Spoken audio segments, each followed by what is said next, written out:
The board will now come to order. Madam Clerk, please call the roll. Alderwoman Tyus, Present. Alderwoman Middlebrook, Present. Alderman Bosley, Present. Alderwoman Evans, Present. Alderwoman Hubbard, Present. Alderwoman Ingracia, Present. Alderman Coder, Here. Alderwoman Rice, Present. Bring it back to the. Alderman Gunther, Here. Alderman Vollmer, Present. Alderwoman Martin, Alderwoman Grass, Alderwoman Murphy, Here. Alderwoman Howard, Present. Alderwoman Green, Present. Alderman Odenberg, Present. Alderman Rhodey, Alderman Todd, Present.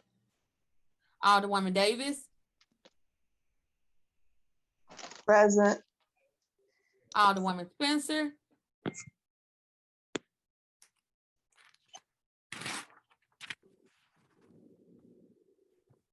Alderman Muhammad, Here. Alderman Boyd, Present. Alderman Vaccaro, Present.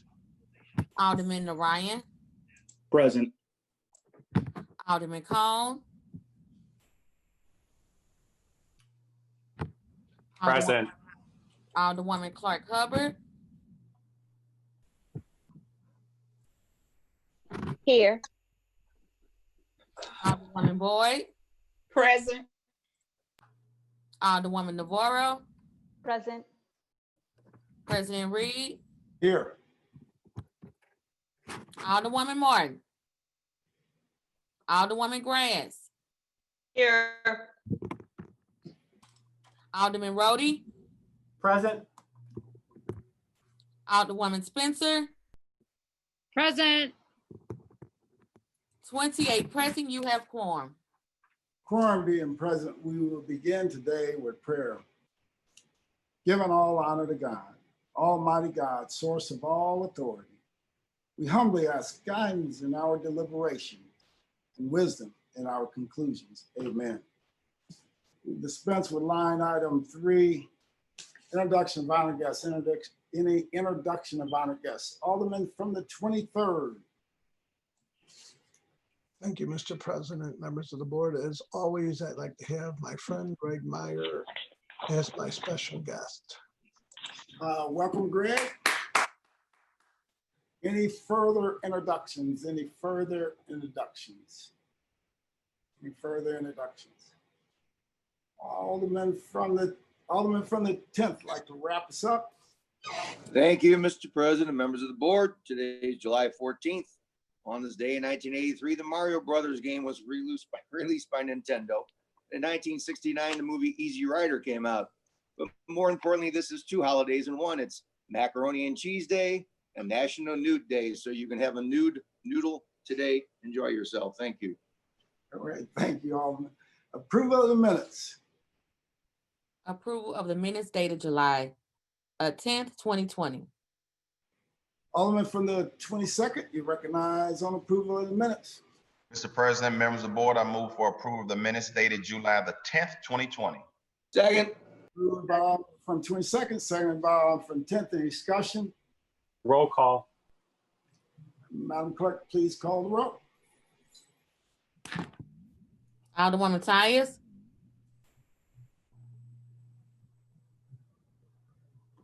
Alderwoman Middlebrook, Aye. Alderman Bosley, Aye.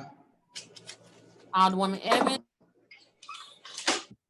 Present, and there's no E after my name in Dwindlerland.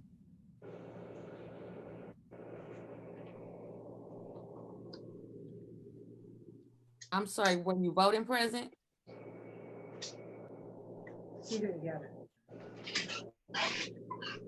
Present.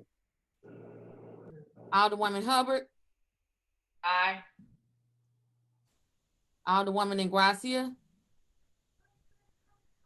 Aye. Alderman Coder, Aye. Alderwoman Rice,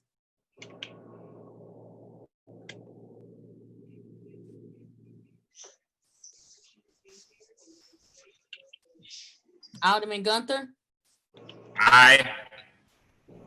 Alderman Balmer, Aye. Alderwoman Martin, Alderwoman Grass. Aye. Aye. I'm sorry, was that Martin that said aye? Yes, thank you. Alderwoman Grass, Aye. Alderwoman Murphy, Aye. Alderwoman Howard, Aye. Alderwoman Green, Aye. Alderman Oldenburg, Aye. Alderman Rhodey, Aye. Alderman Todd, Aye.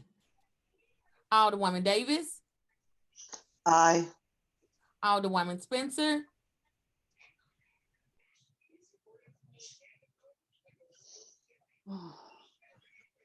Alderman Muhammad, Alderman Boyd, Aye.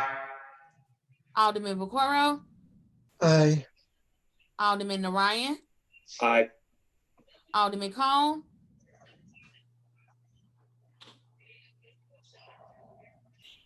Alderwoman Clark, Present. Aye. Alderwoman Boyd, Aye. Alderwoman Navarro, Aye. President Reed, Aye. Alderwoman Tyus.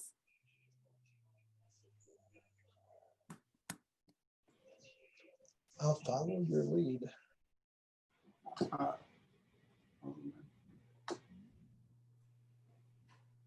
Alderwoman Rice, Aye.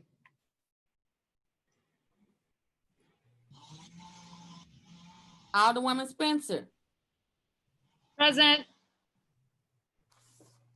Alderman Muhammad,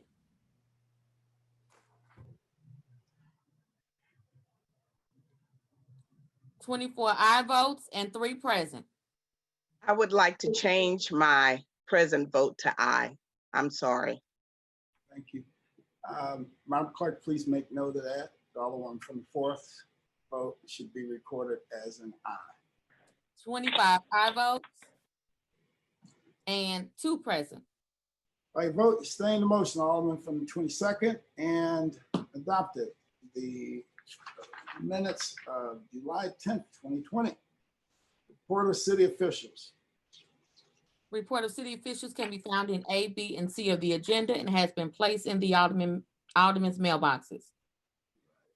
Alderwoman from the first, you have your hand up. I wanted to ask about the report of the city official about the mayor's report B, if that's appropriate when we get to that. Yes, we're there right now. So please proceed. Okay.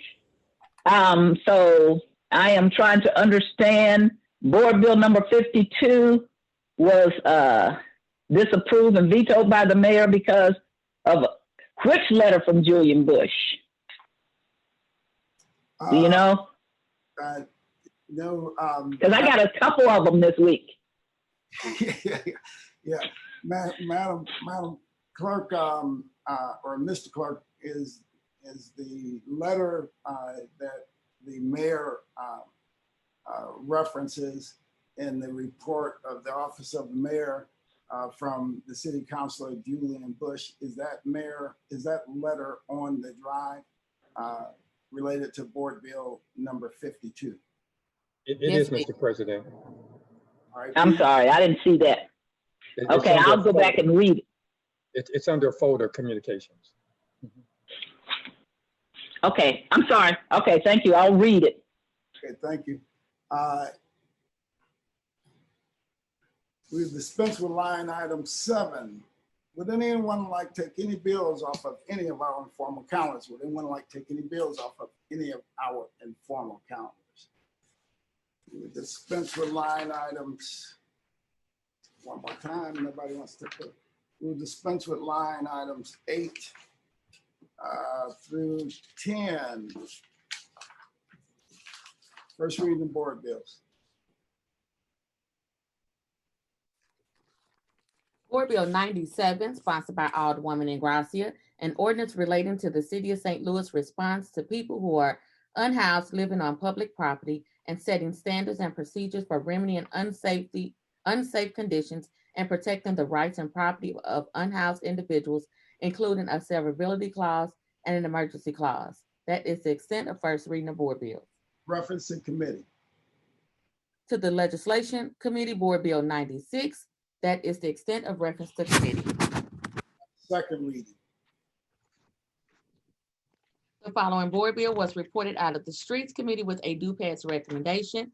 Board Bill 91, sponsored by Alderwoman Hubbard, an ordinance recommended by the Board of Public Service to conditionally vacate above surface and subsurface rights for vehicle, equestrian, and pedestrian travel in Montgomery from Glasgow easterly feet to a point previously vacated by Ordinance 66616 and the 15-foot wide north-south alley in City Block 1897, beginning at Montgomery and extending 118.67 feet to a point previously vacated by Ordinance 66616 in the City of St. Louis, Missouri, as hereinafter described in accordance with Charter Authority and in conformity with Article 1(4) of Article 21 of the Charter and imposing certain conditions on such vacation.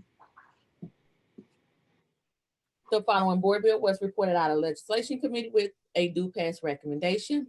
Board Bill 77 as amended, sponsored by Alderman Muhammad and Alderman Vaccaro. An ordinance submitting to the qualified voters of the City of St. Louis a proposed amendment to the Charter of the City of St. Louis to maintain a Board of Aldermen as a body of 28 aldermen representing 28 wards and preventing its reduction beginning December 31st, 2020 to a body of 14 aldermen representing 14 wards as called for under Article 1, Section 3 of the City of St. Louis Charter, providing for an election to be held for voting on the proposed amendment and the manner for the voting and for the publication, certification, deposit, and recording of this ordinance containing an emergency clause. The following board bill was reported out of Public Safety with a due pass recommendation. Board Bill 95, sponsored by Alderwoman Rice and the following alderpersons: Muhammad, Todd, Narayan, Bosley, Spencer, Ingracia, Martin, Green, Gunther, and Clark Hubbard. An ordinance setting forth regulations for the use of surveillance technology by the City of St. Louis, requiring surveillance technology usage rules, regulations, specific technologies, and guidelines to be established and approved by the Board of Aldermen before any such surveillance technology may be used, and plans may be put into practice, and contain the severability clause and an emergency clause. The following board bill was reported out of Health and Human Services with a due pass recommendation. Board Bill 27 as amended, sponsored by Alderwoman Ingracia, Alderwoman Green, Alderwoman Clark Hubbard, Alderwoman Rice, Alderwoman Spencer, and Alderwoman Middlebrook. An ordinance requiring third-party food delivery services and certain food establishments to display City Health Department performance and risk-based inspection letter grades on the platforms used for taking online orders, and prohibiting third-party food delivery services from imposing requirements regarding purchase prices covered establishments may charge for orders of food and beverages or goods, and capping fees charged food establishments by third-party food delivery services, and requiring third-party food delivery services to obtain a business license, requiring third-party delivery services to disclose commissions charged food establishments by the third-party food delivery service, and requiring third-party food delivery services and food establishment to disclose gratuity policies for delivery workers, and contain an emergency clause and a severability clause. That is the extent of second reading report of standing committees.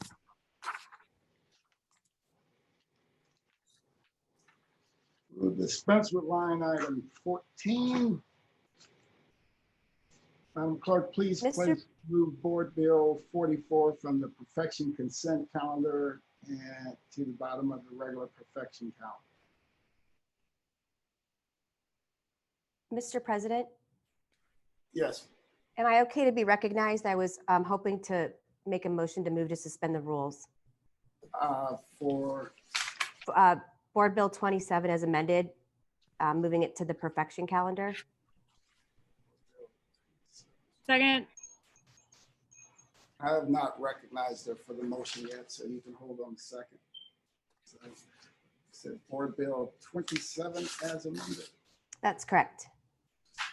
You'd like to move that from the second reading to the regular perfection calendar. I would. All right, I recognize you on the motion. Thank you, Mr. President. I move that we suspend the rules to move Board Bill 27 as amended to the perfection calendar. It's been moved by the Alderwoman from the 6th. I entertain a second on that motion. Who is the second again? Alderwoman Green. Alderwoman from the 15th. It's moved by the Alderwoman from the 6th, seconded by the Alderwoman from the 15th, that we suspend our rules for purposes of moving Board Bill 27 as amended to the regular perfection calendar. Madam Clerk, please call the roll. Alderwoman Tyus. Alderwoman Middlebrook. Aye. Alderman Bosley. Aye. Alderwoman Evans. Aye. Alderwoman Hubbard. Alderwoman Negracia. Aye. Alderman Coder. Aye. Alderwoman Rice. Aye. Alderman Gunther. Aye. Alderman Balmer. Aye. Alderwoman Martin.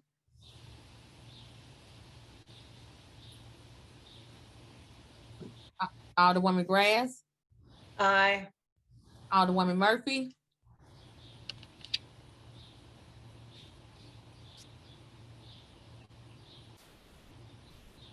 Alderwoman Howard.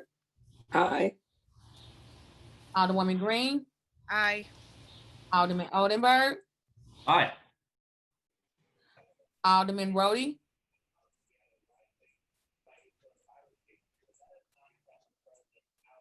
Alderman Todd. Aye. Alderwoman Davis. Aye. Alderwoman Spencer.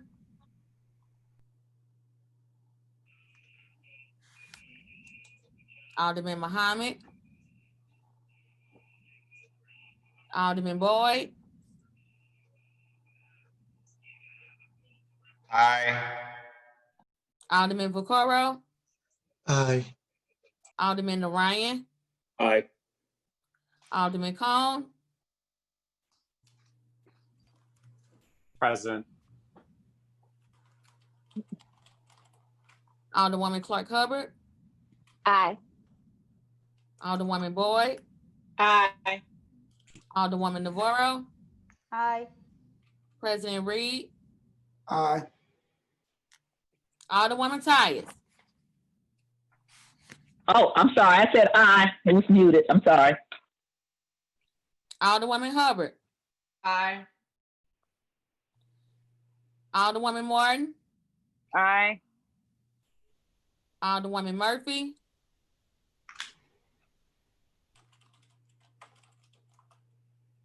Alderwoman Spencer. Aye. Alderman Muhammad.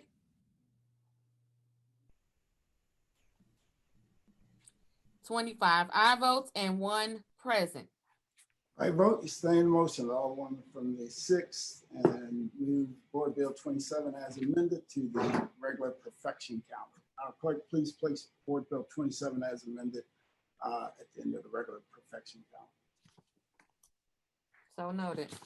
All right, Alderwoman from the 27th.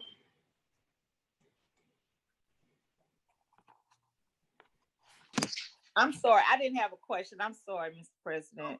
Okay, all right.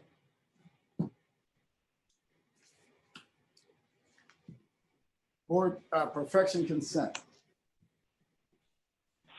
We have none. Board bills for perfection.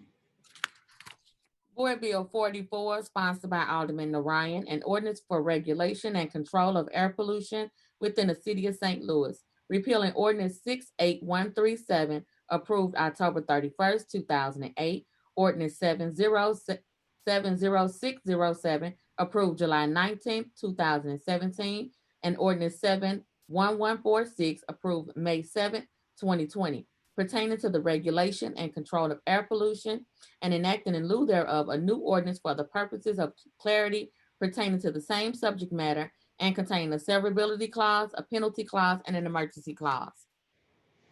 Alderman from the 24th, you recognize on the perfection of Board Bill 44. Thank you, Mr. President. I move that we perfect Board Bill 44. Moved by Alderman from the 24th, entertain a second on that motion. Second. Second. Second. Seconded by the Alderwoman from the 14th, I believe, and a number of others. I didn't catch. Alderman from the 24th, please proceed. Thank you, Mr. President. This board bill it's virtually the same board bill as what came before us last session. I believe it was maybe 210. It was the air quality bill that came before us last session, where Miss Teresa Page came and gave her testimony both in committee and then before the full board. After that board bill had gone into effect and been codified, Janine Arraghi from the health department here raised a couple of issues with the bill that we knew based on a couple of procedural matters that we didn't have an opportunity to get fixed at that time. There was some struck through language that this removes, and there was an issue with the fee schedule being different than the bill changed the fee structure from the city's website and from what St. Louis County's is. And so this brings that bill back into, or excuse me, this brings that fee structure back into parity with the city website and with the county. This essentially is just cleaning up a bill that's already passed. This is essentially just a ministerial act at this point. There's no significant change in language, and this is something that Ms. Arraghi from the health department requested that we get through before we go on break in order to ensure that the health department can have good air quality standards sooner rather than later. So I would ask if anyone has any changes to it, that we discuss those after the break so that we can get this through, so that the health department can operate under a meaningful health code during our break. And with that, I'm happy to yield to any questions or anything like that. Alderwoman from the 1st. Thank you, Mr. President and members of the board. I asked for this board bill to be taken off a perfection consent calendar because I have been over the years raising a lot of heck about minority contractors who don't get to be included in a lot of our contracts. And sometimes we make rules and regulations that adversely affects them. And so when I was the chair of public safety, I remember it came before me, John Triplett, the former 6th Ward Alderwoman's father, came before me because we had a rule about 14 that air conditioners could be so large and that they could still be broken up, and the minority contractors got to do the smaller air conditioners. Well, they wanted a rule that changed everything, and it was for the unions, and it was good for the unions, but it was bad for the minority contractors. This is what I got from some minority contractors who are in demolition, saying that the rule changes are adversely affecting them. And also, I got the calls from the state senators about the same thing. I will tell you, I haven't had time to go into the weeds and read, but I was wondering if the alderman from the 24th would yield. Absolutely. Alderwoman, please proceed. Alderman, have you had any chance to talk with any minority contractors? Because I told them, and I tell you, they just called me these last few days. I told them that you were very reasonable and that you would probably welcome a conversation with them if it was something that was unintended consequence of having an adverse effect on minority contractors. So have you talked to any of minority contractors or associations or anything to see how this might impact them? So I've spoken with some folks in the committee hearing on this, as well as with, excuse me, the alderwoman from the 26th brought a few of these concerns up. This board bill is that same language that the minority contractors have raised an issue with was in the board bill that passed unanimously 4 months ago. So what this current board bill pretends to do is to just clean up the language. This is a workers' protection that was put in place to stop the rigging of the system and to ensure higher air quality throughout the city of St. Louis, and to ensure that the workers themselves are the ones who get the certificates rather than the employers, so that they have the freedom to move from place to place. So this is ultimately a workers' rights bill. I know that they had raised some issues regarding apprenticeship programs. So I looked into that quite a bit to make sure that this wasn't going to put a hurdle that just couldn't be overcome by folks. And in return, I got 37 pages of documents of non-union shops that have Department of Labor registered apprenticeship programs, including an apprenticeship program here just over in Fenton. And so there are apprenticeship programs that are not union. So this wouldn't force anyone to go union if they did not want to. And again, this is a bill that everyone on this board, minus the alderwoman from the 4th and the alderwoman from the 12th, voted for. We passed this unanimously, and ultimately, this bill wasn't to seek to relitigate the workers' rights issues. It was simply to clean up some stuff at the request of Ms. Arragee from the Health Department.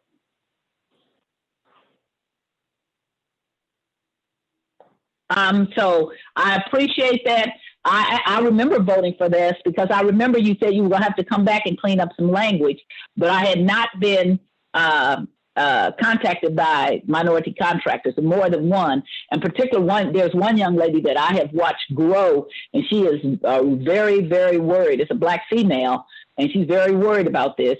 And so I have to always listen, because sometimes I don't know how something affects somebody else. And I think I know it, and some other people are pushing it, and we're saying, oh, yeah, that'll be fine.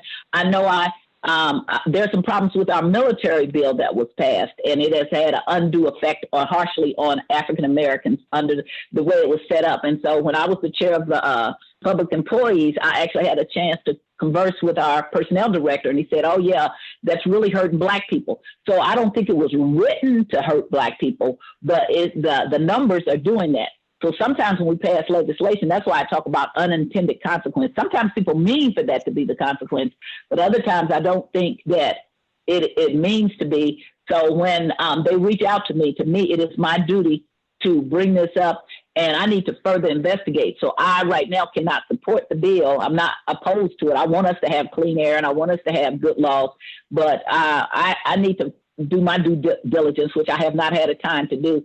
So I will be voting present on this, and then I will be meeting with them later today in hopes of trying to get a better understanding of what the problem is, okay? Because if it is going to be something that hurt minority contractors, I cannot support that. Unless it's something that's going to blow up our community. Alderwoman, I can assure you that there was no intent to harm any minority contractors I know. here. And if we get through this process and we do see that there's a major unintended consequence, I will certainly work with you to remedy that situation, keeping the spirit of this bill in mind. Okay. I have no further questions, Mr. President. Yes, ma'am. Okay, and I'm overstepping a little bit. We need to put another board bill on the perfection calendar. It's Alderwoman Davis's. And so I want to, before you get off of perfection, I need to request that and make sure she's okay with that so we can send it back to our committee. It was a little problem with board bill 64. And I just wanted to add it to the end of the agenda if she doesn't have a problem with that so we can perfect it properly and come back to the Rules Committee. It's Board Bill 64 is on third reading. Consent. But we didn't engross it because of a problem. So that's why I wanted it to see. And if she has a problem with it, okay. But I'm just trying to get it perfected so we can put it back in the committee. It was missing some attachments. Oh, okay. But it's in committee, so we. Yes, we have all the attachments and everything. So if we can re-perfect it, it can come right back to rules tomorrow. All right, we'll just hold it off of the third reading count. Okay, and can we put it on the perfection so we can perfect it and have it right before us? It was already perfected, so we would have to have some. But but it needs to be. What I'm trying to say, there was a problem, so we could. And I'm kind of overstepping my boundaries a little bit, but it was a problem. If we bring it back out here, put it on the with perfection calendar, perfect it correctly, it can come back for our meeting in the morning. Is the only thing I'm saying. Okay. Well, what we can do is we have to take it up, suspend the rules. Okay, but on side to bring that's fine. To the okay, Alderwoman Davis can do that if she wants. That's what I was trying to get done. Okay, we'll do that when we thank you. Get to it. Other board bills for perfection. Oh, hold on a second. Alderman from the 20th, you had questions on board bill number 44. Alderman from the 20th. Thank you, Mr. President, members of the board. Just a moment, just a statement of clarity here. As the Alderman from the 24th pointed out, the bill that we are looking at today simply fixes an issue related to a bill that we passed last session. Some of the concerns that were brought up in the hearing and some, I presume, of the contractors that have come to the Alderwoman from the 1st, and I'd like to also point out the Alderman from the 26th has been very involved in identifying some issues with some of the minority contractors, are related to changes made previously. So this bill doesn't actually address those. It's just making some clerical issues. But I would like to add my name as the Chair of Health to the list of people that are committed to working on addressing any of the issues brought up by the minority contractors. I think we, as a committee, have a commitment to trying to address those issues. Following the passage of just these clerical issues with the bill, looking at some of the things that we may have addressed in the bill that we could maybe improve on if necessary moving forward. But just wanted to clarify that any of the concerns are related to a bill that we passed last year, and just want to make sure that if we hold this bill up today, it's my understanding that the health department would not be in compliance with our law. This is putting us outside of step with regulations that we really need to be enforcing, and could put us in a unfortunate legal position this summer. Is what the health department is kind of communicating to us at this point. So I just wanted to be mindful of that as we move forward. That's all I have on the matter, Mr. President. So I hand over the mic. All right, thank you, Alderwoman. Alderwoman from the 11th. I lowered my hand. Thank you. Okay. Any further discussion on Board Bill 44? Alderwoman from the 5th. Thank you, Mr. President and members of the board. I will admit that I hadn't been following this bill as closely as I probably should have. And I feel that I do have some reservations about it. And I guess I don't truly understand the urgency, but if in fact we haven't been able to talk to minority contractors to see how this will impact them, I don't feel that it's something that we should move forward with, then try to come back and trust that someone else will go above and beyond to try to address those concerns. If it's not a true time-sensitive issue for us to rush it, I would encourage all of my colleagues to either vote no or recommend that we put this on the informal calendar until we can have more discussion about it. And that's all I have, Mr. President. Thank you. Alderwoman from the 11th. Thank you, Mr. President. I'd like to inquire of the Alderman from the 24th, please. Alderman from the 24th, the question to the Alderman from the 11th. Absolutely. Alderman from Thank the you. Thank you. So we had on the health committee, there were several contractors that came in, minority contractors that came in to testify, both union and non-union. What I gleaned, and I was just going to ask you, is that anyone can bid on these projects as long as there's an apprenticeship program, correct?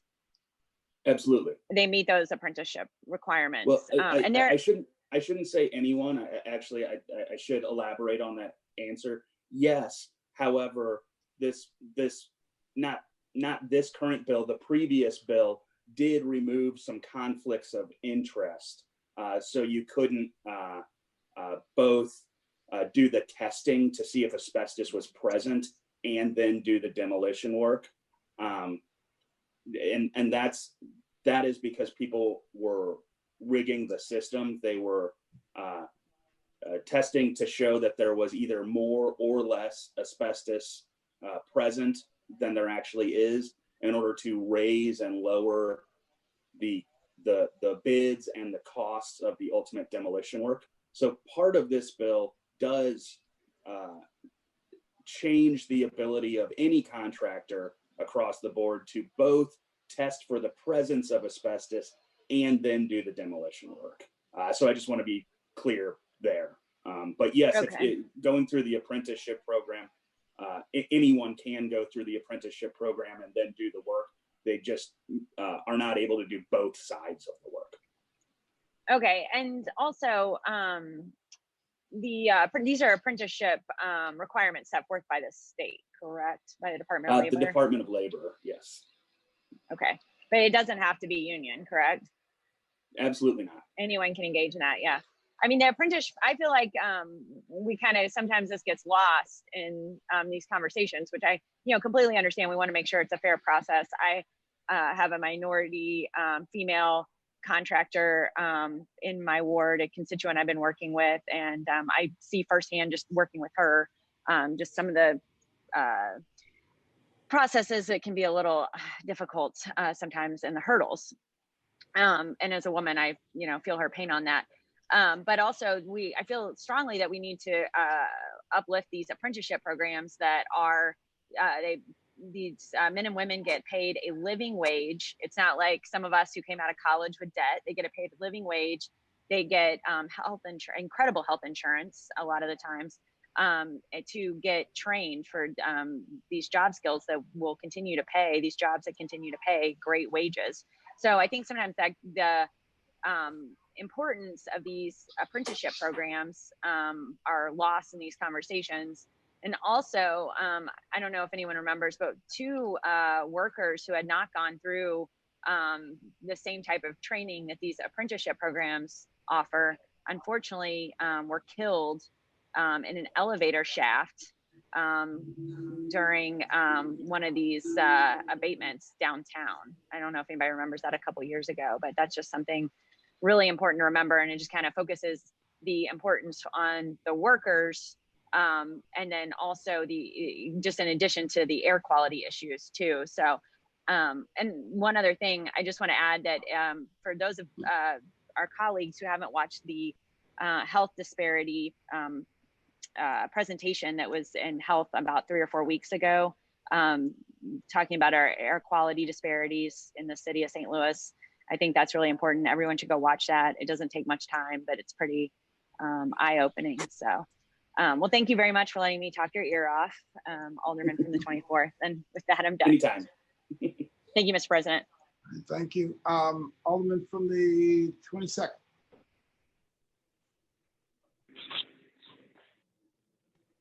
Thank you, Mr. President. With the Alderman from the 24th yield. Alderman from the 24th will yield the question to the Alderman from the 22nd. Yes, I will. Alderman from the 22nd, please proceed. Thank you, Alderman. So my understanding is this bill is basically a cleanup bill, taking care of some technical issues. Is that correct? It is. Okay, but also there is some anxiety and concern from minority contractors. And it sounded like you said you're in agreement to changing the language to compromise with people who feel they may be negatively impacted. Is that correct? I'm certainly willing, if people are negatively impacted by this, I'm certainly willing to have a discussion and figure out if we may be able to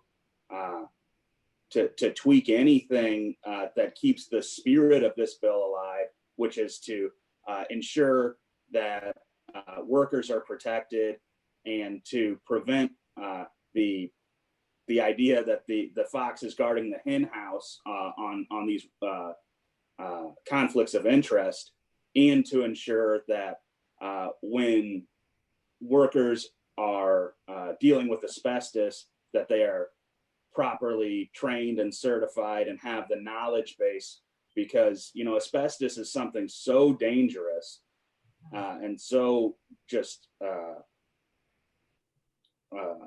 malignant throughout our region, that when workers aren't skilled, aren't certified, don't know what they're doing working with asbestos, they end up killing themselves and they end up killing other people. And so, I mean, this is high stakes poker here, and I am 100% willing to sit down with anyone. I always am. But I do believe that the protections put forward in this are very important, and I would be very hesitant to start rolling back a workers' protection that passed this board unanimously 4 months ago without some real sit-down discussions and an understanding on what exactly needed to be changed in order to make this legislation work for everyone. I'd want to know more about the issues themselves. Sure, and certainly I'm an advocate for training and wanting to make sure that people are properly trained when they're working around asbestos, because that is a serious contaminant that causes grave health issues.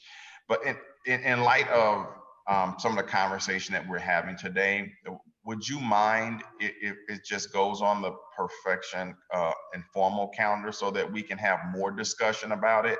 I understand if we do nothing today, it's going to move the way it is with the language currently. But if there's an opportunity for us to make it better, and it is my understanding that there has been some communications with the Alderman from the 26th. I'm not sure if she would like to get in this conversation or not. I would certainly want to hear what she has to say, if she doesn't mind. Maybe that would help some of us better understand what's going on, since we weren't part of those discussions. But in light of some of the conversation that we've had, it's given me a reason to pause. And if we're going to amend the bill again, if it passes today or this week, we can just kind of make this a better bill before it gets third read and finally passed. Those are my thoughts.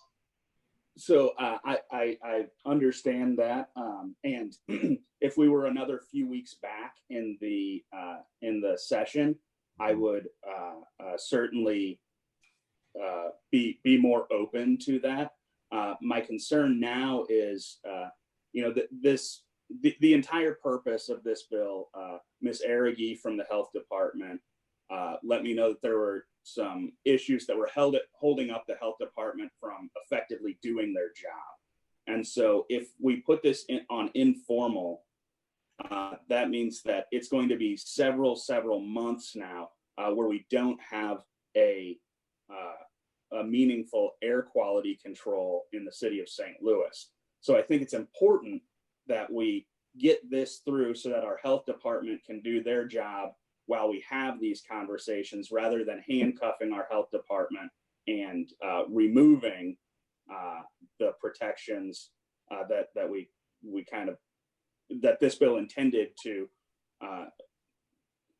put into place and readdress concerns while our health department is in a position to effectively look out for the health interests of the residents of the city, rather than sidelining our health department and not allowing them to do what they need to do, not allowing these permits to go through, not allowing the fee schedule to get back into parity with the county, forcing our health department employees to refer to an ordinance that has as much struck through language as it has non-struck through language in it. So I would certainly ask that if anyone's on the fence about this, I welcome them to the table to discuss it, but I would ask that they assist me in getting this through so that our health department can do their job while we're having these discussions. Okay. Anything further, Alderman, from the 22nd? Sure. With the Alderwoman from the 26th yield. Alderwoman from the 26th will yield the question to the Alderman from the 22nd. Alderwoman from the 26th, will you yield the question to the Alderman? Yes. Can you hear me? I'm sorry, I'm having bad connection. Can you hear me? Yes, we can hear you, Alderman from the 26th. Okay. Yeah. Yes, thank you, Alderwoman. It's been said that you've been having conversations about some of the issues that the minority contractors have anxieties about. So can you enlighten us on a little bit of that? Sure. The conversation I had was with one of my constituents. His name is Frank Wilson. He is a minority contractor in the city of St. Louis. He reached out to me the morning of the meeting, the health committee meeting. And so I joined him to support him on the health committee meeting. He emailed some concerns that he forwarded to the entire health committee group. And then after that, we had some conversations where Kara said, Chairman Kara, Alderwoman Spencer said that she would have meetings. Also, some of the lobbyists said that they would have some meetings, along with Alderman Ryan said that they would have some meetings to clear up the concerns in the bill that had already passed. This bill today was just cleaning up some language. And so it was from my understanding that whether we vote this today or not, this still would be the same. We would still be in the same place as it relates to the building, as it relates to the law. So what we were trying to do for the time, during to the time sensitivity issue, was to do this one and then work to make sure that we correct and offer some amendments in September. Okay, thank you, Alderwoman. Yeah. Mr. President, I have no further questions. Alderwoman from the 1st. Mr. President, members of the board, if the Alderman from the 24th would yield. Alderman from the 24th will yield the question to the Alderwoman from the 1st. Absolutely. Alderwoman from the 1st. Okay. I had my hand up. Yeah, her hand was up earlier. Mr. President, I've spoken before, so I would yield to the Alderwoman from the 14th, if that's all right with you. Alderwoman from the 14th, you recognize. Those hands keep popping up and down. So that's fine. Will the Alderman from the 24th yield for a question? Alderman. Absolutely. Okay. Pardon me. Alderman, you keep referencing the urgency for the health department. Can you be more specific as to how this would hamper their work specifically? I think that would give us some better understanding. I believe that the Alderman from the 20th may be in a better position to answer that question than I am. My understanding from talking to Ms. Arraghi was that right now they're having a heck of a time, both with the struck through language as well as the fee structure in the bill not being, in the ordinance not being the same as the fee structure on the website, which is giving them fits over there and slowing everything down. But I believe that the Alderwoman from the 20th may have a more substantive answer for you. Okay, will the Alderwoman from the 20th yield to questions? Alderman from the 20th, we yield the question to Alderman from the 14th. I will. Alderman from the 14th, please proceed. Alderwoman, how does this affect, would this shut down what the health department does? I guess what they do is issue permits for demolition and so forth. And I'm not quite sure how this impacts the health department and their function. Can you explain that to us?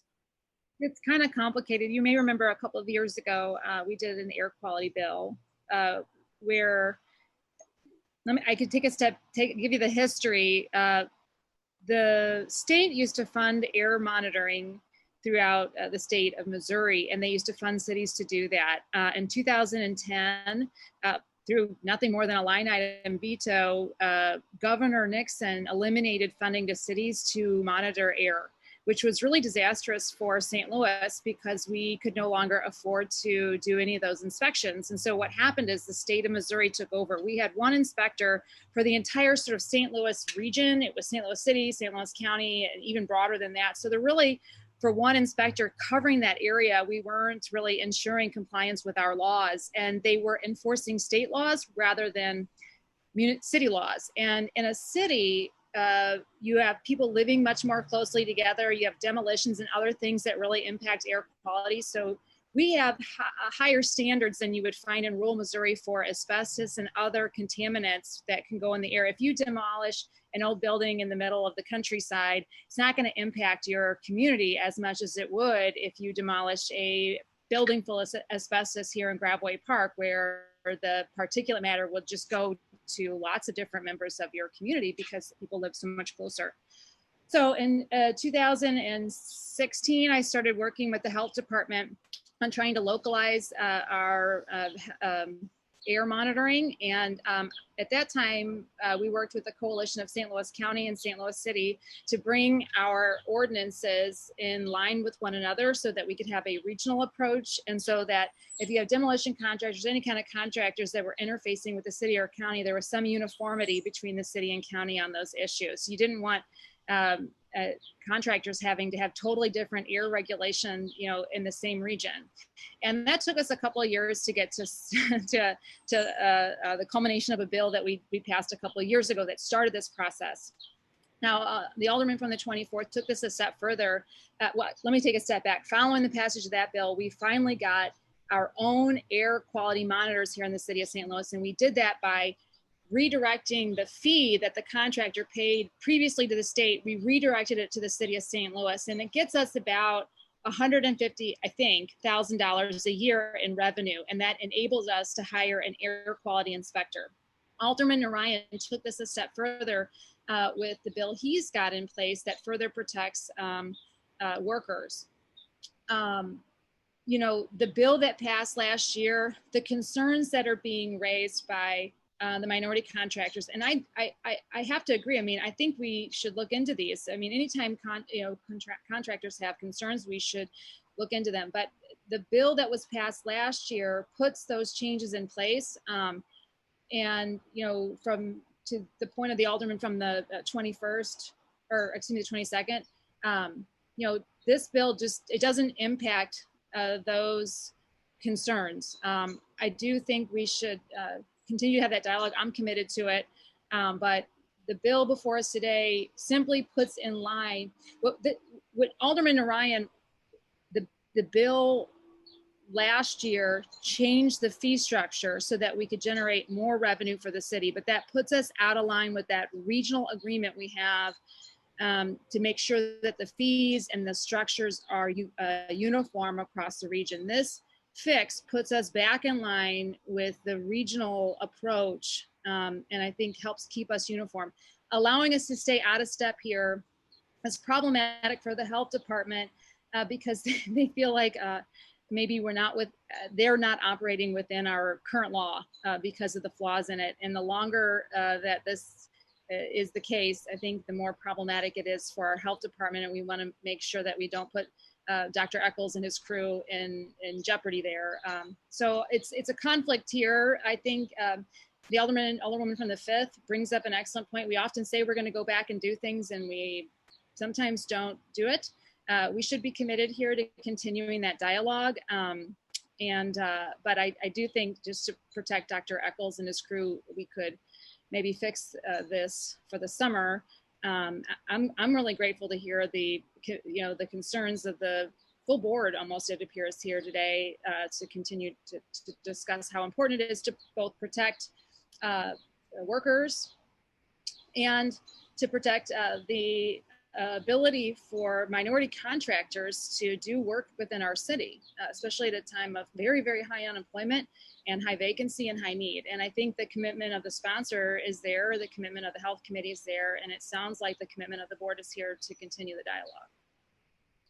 I don't know if that answered all your questions, but it's very, very complicated. I think you're muted. Yeah, I know. Basically, what you're saying is there's a disconnect between what is in the bill and what's published, and this resolves that. And the minority participation was a flaw in the first bill, I guess, or was not addressed as much as need be in the first bill. Is that correct? The first bill made changes that have caused some. The first bill made changes that have caused some subsequent concerns in the minority contracting industry. And I think we need to take a look at how we can ensure both protection of workers and our minority contractors. I don't want to see a single minority contractor go out of business for any reason. And I wouldn't purport that I'm not saying that this bill that we passed last year would do that, but certainly that is a concern worthy of looking into it, ensuring that that doesn't happen. I'm committed to monitoring this through the summer, no pun intended, and making sure that that doesn't happen, and that we do have, if there are concerns about being unionized or being forced into that we make sure that we have a robust community that can ensure that isn't the case. But leaving this without adjusting those technical problems doesn't fix the concerns. It doesn't revert us back to a bill before the concerns raised by the minority contractors. It simply prolongs the amount of time that the health department is at risk for not being within our law. And, with all the things that the health department has right now, I do know that this is causing a significant amount of stress within the department, a department that's already really overburdened. I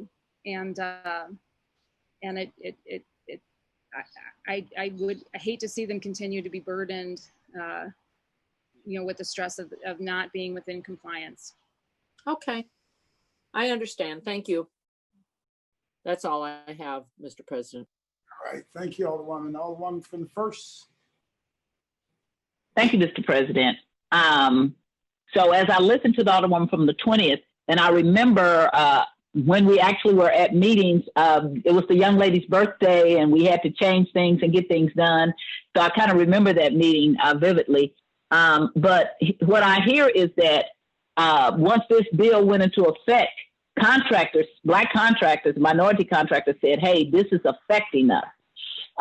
So when people say that, I want people to take note and to address it. So what we're saying is what I hear is that we're more concerned in fitting in with the rest of the group than resolving this problem, because obviously they learned pretty soon with the changes that we did with the original bill that there was problems. So I am of the mindset there's no time like the present to fix problems about minority participation. In the many, many years I've been here, most of the times we do not reach the numbers we're supposed to in minority participation.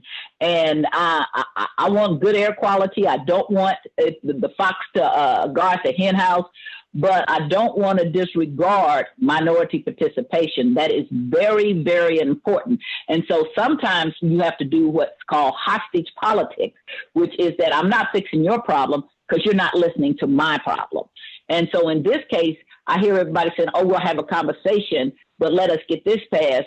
And what I am saying is, let's have that conversation now. The more I hear, you've convinced me. Let's have that conversation now and let's fix it, because maybe it's something easy to fix, or maybe it's something hard. But having that conversation down the line, and we're going to be in a recess for summer, and this is already adversely affecting them, is not a good position for me as a person who is an African American female, but also who has worked with the minority contractors, and so have been supported by them and know the pain that they go to. And every time we have a project with our house or with our properties, we try to make sure minorities are included. So I can't just say, well, we'll get back to you. There's no time like the present. And the people that called me are not people that called to lobby me often. So they were like in an uproar. I just didn't have time because we had the airport and all this other stuff that's on the table. So I didn't have time. But like I said, I can't vote for this at this point. And Mr. President, members of the board, if the alderman from the 24th would yield, I have a question for him. From the 24th, we yield to the alderman from first. Yes. Okay, and so I agree with you. I have an uncle who died from asbestos. He worked up in the Ford motor plant. So I know the pain. He came to our last family reunion and we knew we would not see it again. Fairly young, because I think 70 is young now. So I agree with that part. But so is the problem that the minority contractors had, that as you understand it, is it a component of apprenticeships? Is that what the problem was, or was there something else? Did they enunciate or flesh out more clearly what their problems was with the bill? So I hesitate to paint with a broad brush here and say that all minority contractors are feeling this way or that way. In the committee, right? I understand. In the committee hearing, we actually had more minority contractors testify in favor of this bill than oppose it. Which I think is important to note. But the oppositions that were brought up were mostly in regard to the conflicts of interest. And that gets to the heart of the bill. And so I think that to sideline everything based on the concerns of the two folks who talked at the committee hearing, at least, that opposed it, I don't believe that is the correct thing to do, because then we're going with two people rather than sitting down and actually inviting people to the conversation, which may ultimately just exacerbate the problem that we're having here today, where people feel like they're left out of the discussion. Because, you know, this wasn't one-sided. This wasn't a situation where we loaded the committee hearing full of people. There were people who were genuinely in favor of this, and there were people who had concerns about it. And I think it's also important to note that this was the second opportunity to raise those concerns. And thus far, throughout two committee hearings and two second reads, two perfections, we've heard a few vague concerns from a few people that get to the heart of the They trying to, yeah. What committee is it? No, this that get to the heart of what we are trying to do with the workers' protection, with ensuring that the workers are the ones who maintain that certificate rather than the employer, because under the current system prior to this, well, I shouldn't say under the current system, prior to this, when certifications came through, they went to the employer, meaning that if the worker then left that employer, that you may have people working on the job who have no idea what they're doing, who can still say they're certified. So this ensures that in demolitions and abatement, that the conflicts of interest are gone, and that ultimately we're looking out for the residents of the city and the workers. I find it a bit strange that on a bill that we championed as a workers' rights bill over and over, and we've heard from workers of, you know, all walks of life, that we're now here really debating things on behalf of the employers, who part of this bill was to protect workers from their employers. Like what happened with Miss Page when she was removing those vinyl asbestos tiles, and she was told, go remove that tiles. She did not have the expertise to know that that was something that was going to be problematic for her. She went and did it because it's a VAT tile. Had she been told this is a vinyl asbestos tile, maybe she would know. Had she gone through an apprenticeship program, maybe she would know. If she had licensure, maybe she would know. If the person or the entity that bid the job had to bid the job in a fair way so that they were going to fairly compensate Miss Page for the asbestos abatement, then, you know, that could have been avoided potentially. And so I do, as a small businessman, I do feel for any time there's an additional regulation that comes through. You know, I am both a minority and a small businessman, so I understand the concerns. And this is one of the rare industries that I think we need a serious level of regulation on, because we've seen that the current regulations prior to what we're trying to fix now, they weren't working, and we were still having workers injured, and you know, asbestos doesn't care whether you're a minority contractor or not. You know, a single exposure can kill you, and it can kill you a month from now, and it can kill you 60 years from now. And so this not only protects the workers, it protects the bosses, and it protects the 6-year-old girl walking to school a block away after that wrecking ball goes through and that asbestos gets airborne. And so this is something that we need in order to protect the residents from the number one health equity indicator that is flawed in between the north side and the south side is actually air quality. And so when we handcuff our health department on air quality due to the concerns of very few people, I think that's a mistake. I think that instead we give our health department the tools to do what they need to do, and then we do our jobs, and we get back in these rooms and we sit down and we hash these things out, and we make sure that that our residents are protected and the interests of small business is protected.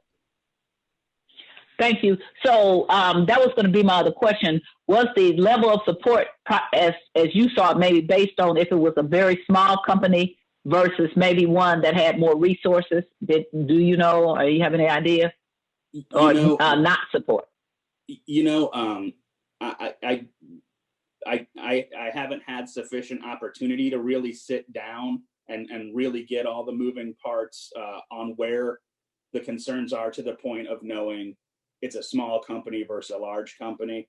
I think that is an important part of the discussion moving forward. But again, I would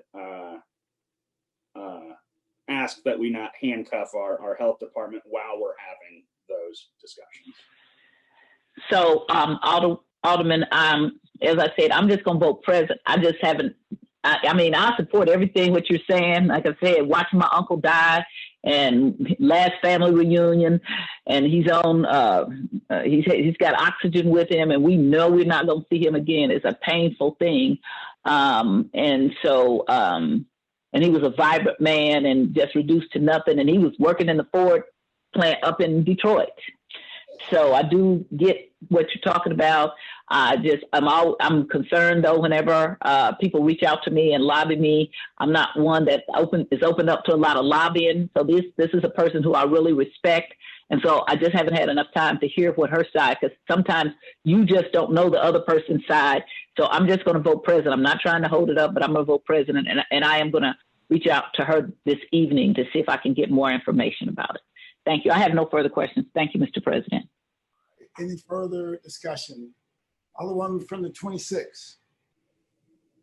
Oh, thank you, Mr. President. And members of the board, again, I just wanted to chime in and say that respectfully, kind of against what my colleague Alderman Narayan just said, it was one person that reached out to me about this. He is a contractor and a worker.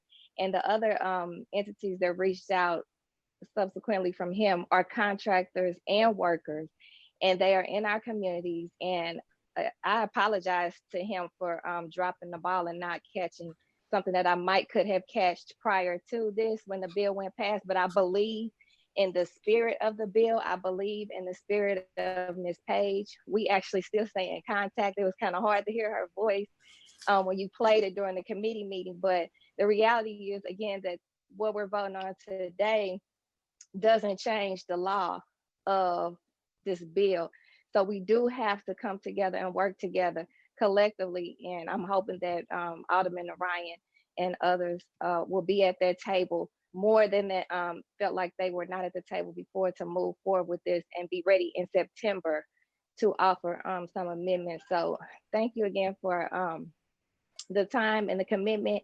But I did just want to chime in when I heard Alderman Narayan say it was a few. It's not a few, it's more than a few. It was a few on that health committee meeting.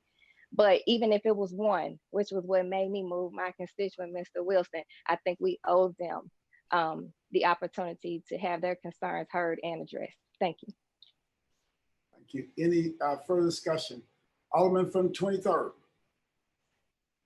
Yes, I've been listening to everybody. I've raised and lowered my hand probably about 5 times because I've been all over the place.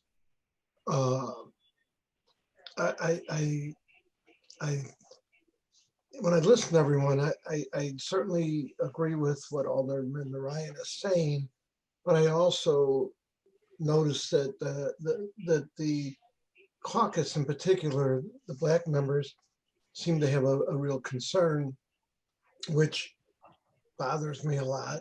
I'm one that I'll either vote president, or I would ask if you would consider, because it's really a short recess. In fact, if we keep having extra meetings, the recess might only be a day long because we keep on having more and more meetings.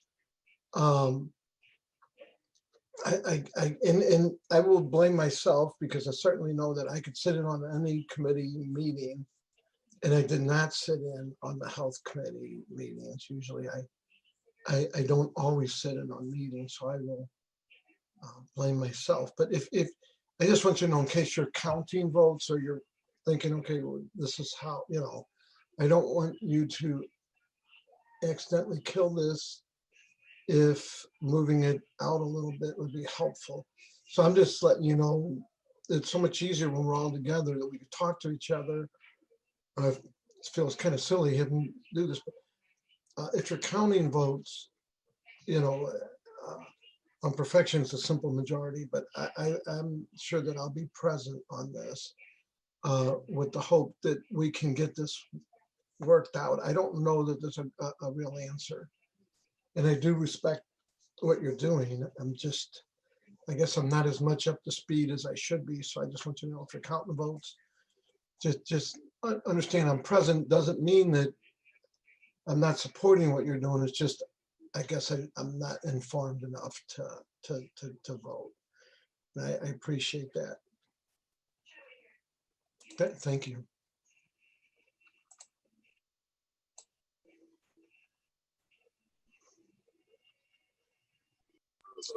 See if this.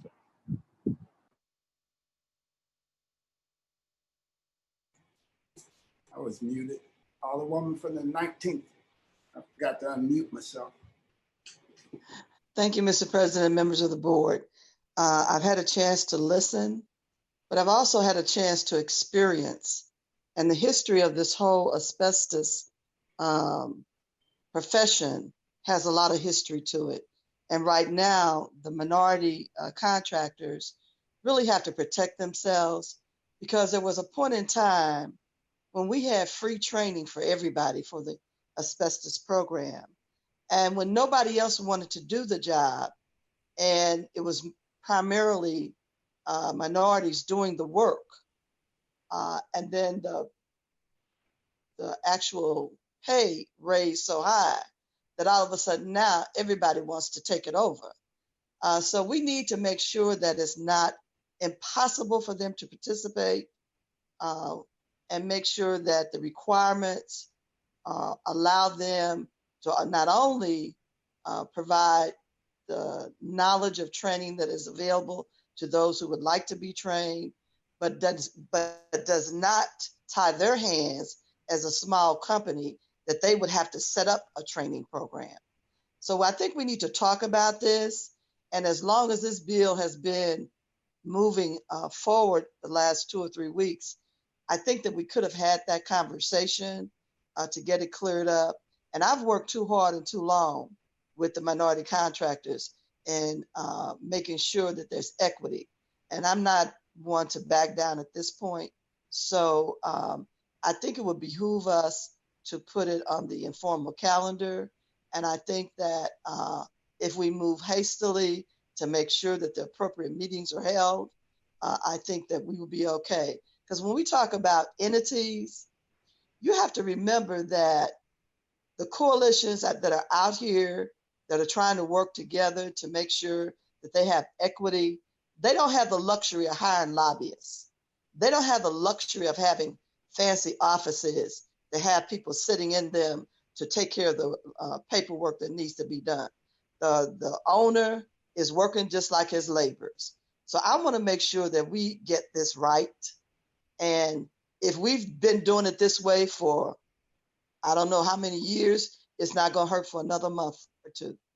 So I would really request the sponsor of the bill to reconsider and put it on the informal calendar, and everybody come together and make sure that all entities are present and that this has resolution.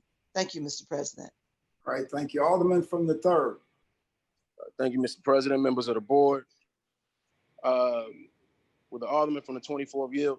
Alderman from the 24th, yield the question to the Alderman from the 3rd. Absolutely. 3rd, please proceed. Appreciate it. I just want to be very respectful with this, just so we can be, just want to be balanced. I'm not going to ask too many questions, but you are a minority, correct? Absolutely. Have any minorities at all come to you and told you that this is good for them in any way? Yes.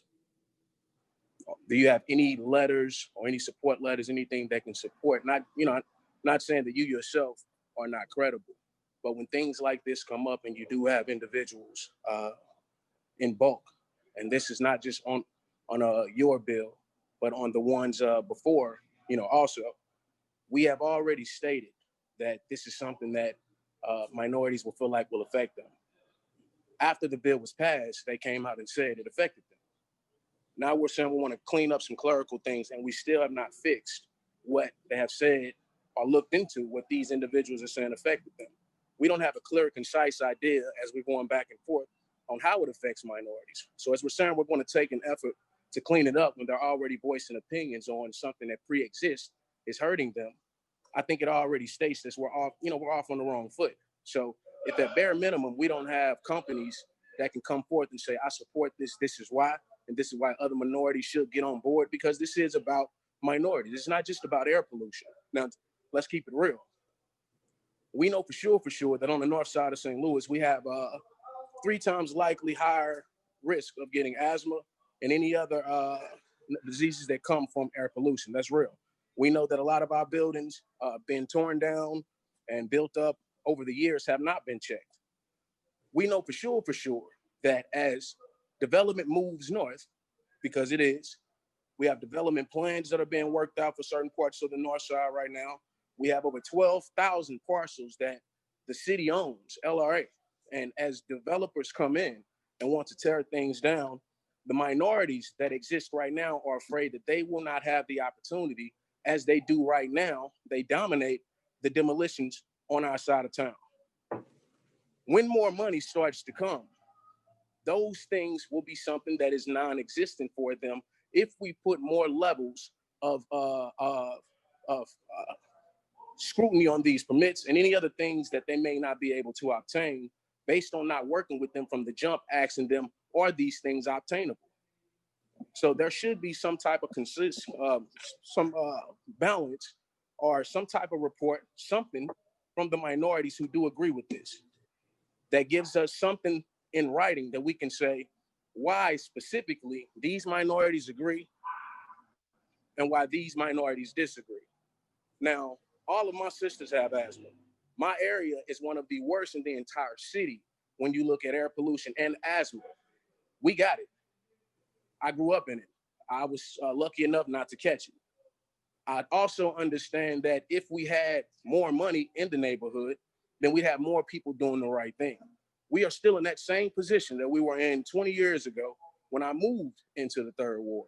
And that's not because of the individuals that live there. This is actually a systemic thing that has happened over time. We know for sure that the Delmar divide exists and a lot of other things. I won't dig into that because you are not a part of that destruction. But this is something that causes disruption. And when things are causing disruption, minorities generally don't have a voice. It's like, push it through. Let's ensure that this gets done. Why? Because it's for them. Nobody on the South Side or further south are suffering from the same amount of air pollution we are. So when we are saying that, hey, hold on, this needs to be looked at a second wave, and then you are saying, no, you need it. You need it for this, you need it for that. The unions are saying we need this. These aren't regular minorities. I know for sure the unions came to you about this because I know the people in the unions, right? Can I ask that question? Did the unions not approach you?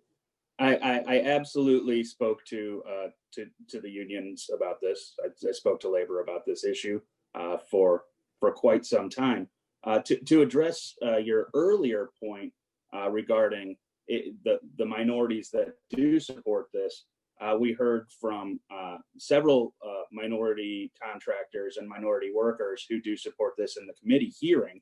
In fact, the committee hearing just a few days back was the first time that I had heard any concern from minority contractors on it. We had Corey Elliott come and talk about it. We had CMT Construction come talk about it, both in favor, as well as I believe three others that I can't name just off the top of my head. But if you were to go back and watch the committee hearing on the matter, there were actually more minority contractors and minority workers in favor of continuing these protections than had opposed the protections. And I'm certainly not trying to run anything roughshod, ram anything down anyone's throat here. I don't think you are. This is not, so let me make sure I'm clear. It's not about you particularly, because a lot of times we get, and that's why I mentioned the unions. We get this information from individuals who tell us, who are working in the field every day, why this is a good move to move the city forward. So it's not about you are the person. You are one of the people that I believe, well, everybody has good intent, but we all have different perspectives. So I definitely believe that your perspective is pure and your intent is also. So in no way, shape, form, or fashion am I trying to say that you yourself as an individual are pushing anything on minorities. I do not believe that at all. So if I came off like that, my apologies. No, not at all. I appreciate that. My only concern and the reason why I am pushing so firmly on this is the concern that is brought to me by the health department. And I guess additionally, the fact that by not fixing this, the issues with the bill that put the health department in compliance, that doesn't solve the underlying issue that we're discussing here today regarding the minority contracting. I am committed to sitting down and having a better opportunity to discuss this with more folks on both sides of the issue who have an interest, rather because what it seems to me is potentially that folks weren't watching this legislation as closely as maybe they would have liked to, and so we didn't get any weigh in on it until kind of late in the game. And now at the 13th hour, we're trying to make changes that would absolutely, and that is how politics works. When everything is happening and we got so many things going on at one time, things happen. And this is one of those things, when you catch it, you catch it. It's like, hey, whoa, I didn't see that ball coming, but I got it now. It's here. Let me take a look at it. Let me see how I can hold this and make it work, right? So with the construction companies or minorities, and not to cut you off, I apologize, who did agree to this, are they companies that work heavily with the unions? Are they non-union? You know, I could not tell you just off the top of my head. I wish I could. If I knew, I would tell you. And the reason that's an important question is because if they are working for the same individuals or with the same individuals who have the mutual interest, then, you know, of course, they would see eye to eye on the issue, and they bring individuals who agree with it. You know, so if those opposing voices were not there, and if, you know, we don't have an understanding clearly if these people work, represent, or have any type of connection with the union, I don't think it's fair to assess to say that that's a clear representation of the minorities who exist within this this scope of scope of the bill and what we're referring to. So, and that point is well taken. My only concern with this is that we're kind of hamstringing the health department, regardless of the outcome of this today. I am absolutely committed to sitting down at the table and making sure that we get this right. I understand the concerns. I do genuinely understand the concerns, and I do appreciate the fact that we're having this, you know, just 100% on policy, and you know, I feel committed to putting this forward today at the request of the health department.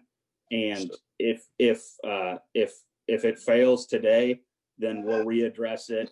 You know, I'll be working on it over break, and we'll readdress it. So I would say, like with all of the more pressing things on the planet right now, COVID, we all are running from an invisible disease or bacteria that we can't see, right? There are so many more things that the entire planet is focused on, and air pollution should be one of them. But if we're going to talk construction and all these other things, I think a month or two for us to get back in session. If we're going to talk air pollution, let's let that be that own thing, right? We should be figuring out a way to ensure, with or without construction, how do we get these people to have better air? Because regardless whether this bill passes or not, babies that wake up and find themselves in the third ward or on the north side tomorrow are still going to wake up under these conditions that we are living under right now, right this second. There is no amount of bills today that we can force through that's going to change the amount of air that we're breathing in tomorrow that's toxic to our lungs. And if that is the focus, then that should be the focus on its own. That should be something that we all are looking at, where we can have some you know, a united front on the board saying we want a better quality of air in the city of St. Louis, period.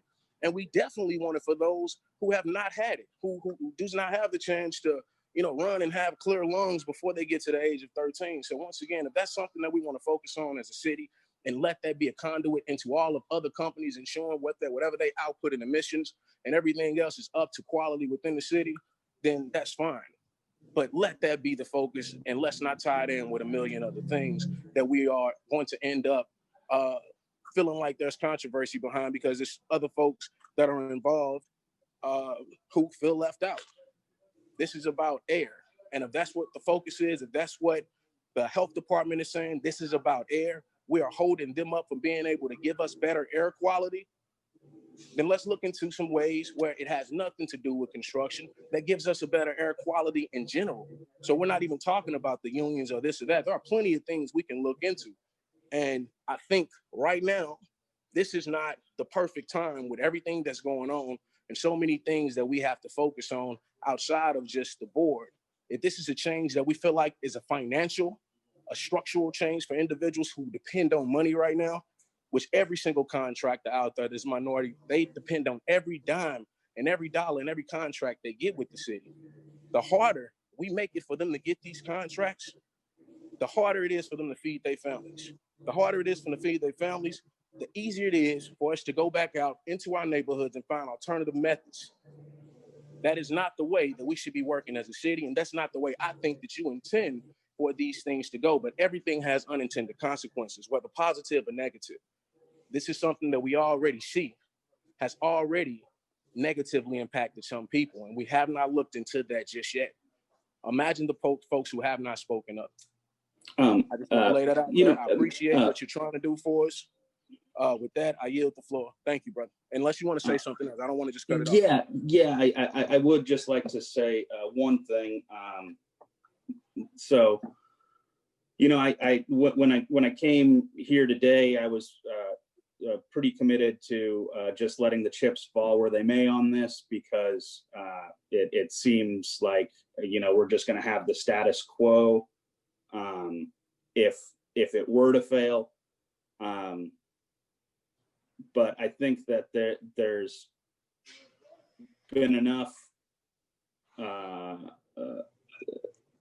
concern brought to my attention about it, that if the folks who have addressed these concerns will help me get to the table with some of the concerned parties that they're talking about, that I'd be willing to move this over to the informal, and then we can sit down, we can have some serious discussions about how this is going to affect both workers and smaller contractors, and move forward from there. Would you be willing to help me out with that? 100%, bro. You asked, I'm there. Awesome. We will figure it out together. Well, with that, President Reed, I would like to move this board bill to the informal calendar. Madam Clerk, please make note of that. Place Board Bill 44 on the perfection informal calendar. So noted. Board Bill 27 as amended, sponsored by Alderwoman Ingracia, Alderwoman Green, Alderwoman Clark Hubbard, Alderwoman Rice, Alderwoman Spencer, and Alderwoman Middlebrook. An ordinance requiring third-party food delivery services in certain food establishments to display City Health Department performance and risk-based inspection letter grades on the platforms used for taking online orders, and prohibiting third-party food delivery services from imposing requirements regarding purchase price covered establishment may charge for orders of food and beverages or goods, and capping fees charged food establishment by third-party food delivery services, and requiring third-party food delivery services to obtain a business license, requiring third-party delivery services to disclose commission charged food establishment by the third-party food delivery service, and requiring third-party food delivery services and food establishment to disclose gratuity policies for delivery workers, and contain an emergency clause and a severability clause.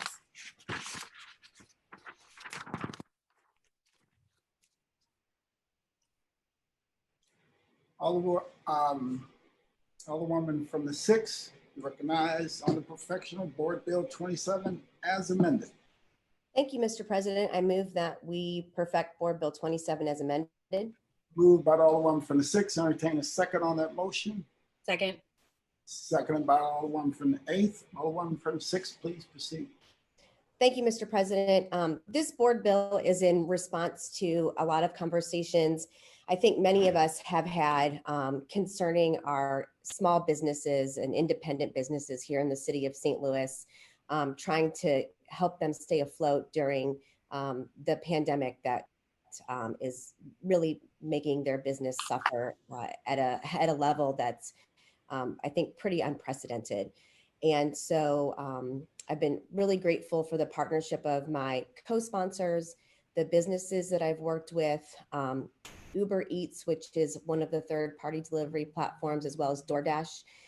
We spent a decent amount of time coming to a place where we were able to compromise. So overall, this bill would require third-party delivery services to obtain a business license. Right now, none of the operators that are currently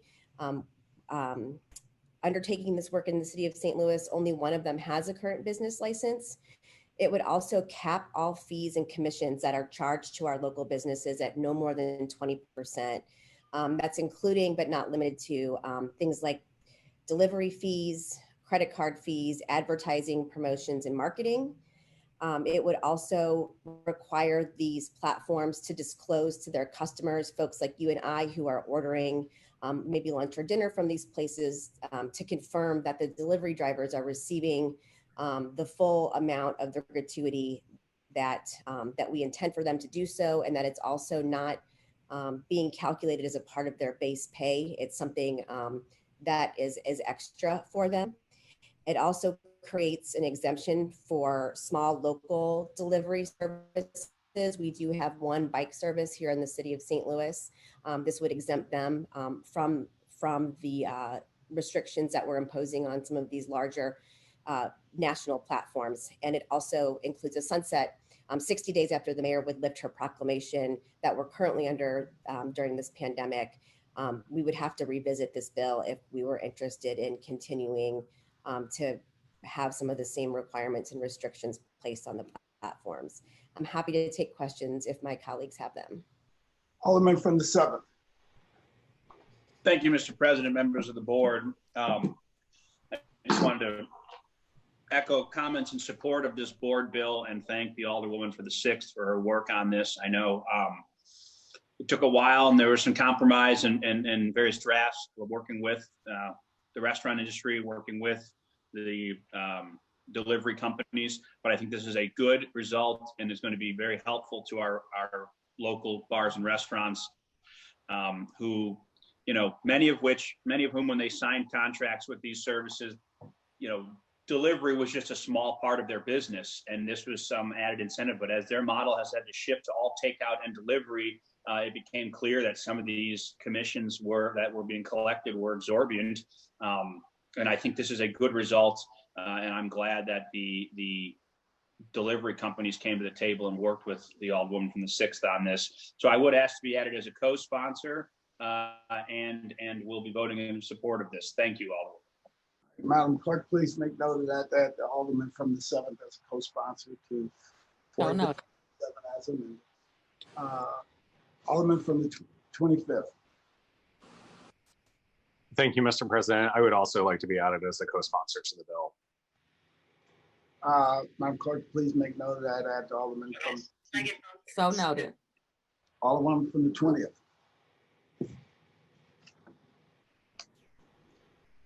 Alderman from the 20th. Thank you, Mr. President, members of the board. I just wanted to make sure that I was added as a sponsor. I believe I did that yesterday, but I wanted to also commend the Alderman from the 6th. This was an enormous amount of work, as evidenced by the massive amount of little amendments we put in yesterday just to address all the concerns of the business owners across the city. And this, I think, is a step in the right direction, a nod to our small businesses who have really been negatively impacted through this. And so the leadership of the Alderwoman from the 6th doing all the dirty work behind the scenes to make sure that everyone that I could see is pleased with the result is an incredible feat and something that we should really commend her for. All right, thank you. All I have, thank you. Alderwoman from the 28th. Thank you, Mr. President. I also just wanted to make sure that my name was added. I was in the hearing yesterday and had asked to be added to the co-sponsor, but I didn't see my name on the agenda this morning. So just confirming. Please make note of that. Assure that Alderwoman from 28th has asked that her name be added. Alderman from the 16th. Thank you, Mr. President. If the clerk would add me as a co-sponsor as well, thank you. Okay. Madam Clerk, please make note of that. Alderman from the 16th, Alderman from the 24th. Thank you, Mr. President. I just wanted to thank the Alderwoman from the 6th for her work on this and request to be added as a co-sponsor. Madam Clerk, please make note of that. That's Alderman from the 24th, Alderman from the 19th. Thank you, Mr. President. I'd like to have my name added. I appreciate the effort that was put forward because this is really going to help a lot of small businesses. Thank you. Madam Clerk, please make note of that. That's Alderman from the 19th, Alderman from the 13th.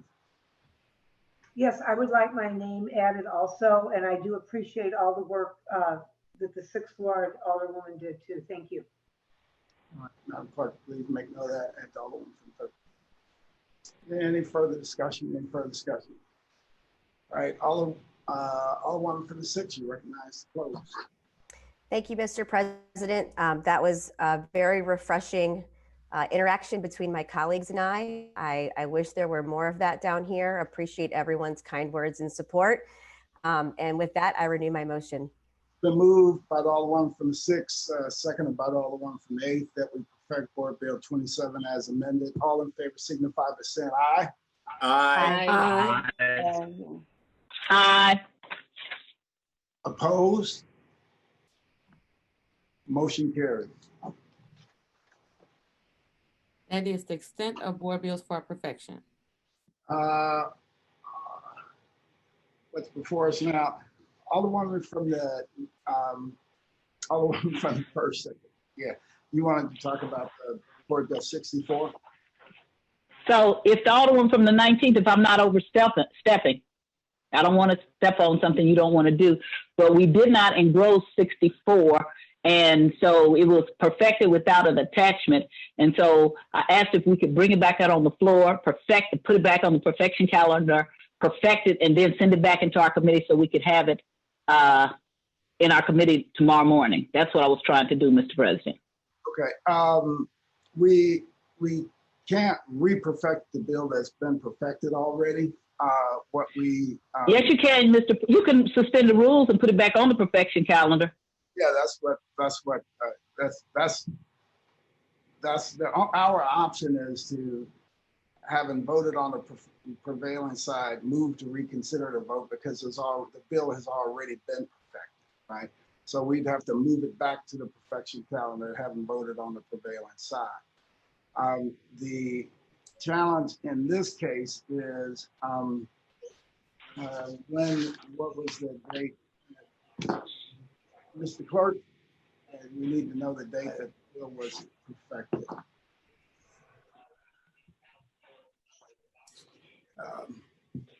Short of that. Alderman from the 20th. Okay. Alderman from the 20th. Mr. President. Alderman from the 1st, yes. So when we have, so there is a procedure when the rules have problem to send it back. We didn't just, we send it back, get it correct it and bring it back in committee. I know what you're talking about. You're talking about from the last meeting. Yeah, I'll allow, okay. I will allow it. So Alderwoman from the 19th, would you like to make a motion? Hey, wait a minute. Alderman from the 23rd. Thank you. I thought you recognized me, and then we were moving on. I have a technical question. If we do this, doesn't it require a 3-day before it can be engrossed? And my other question is, can't we just engross it as a committee of the whole? Those are my two questions. If this can go back and it's not going to have the 3-day holdup, which I believe it would have to, I'm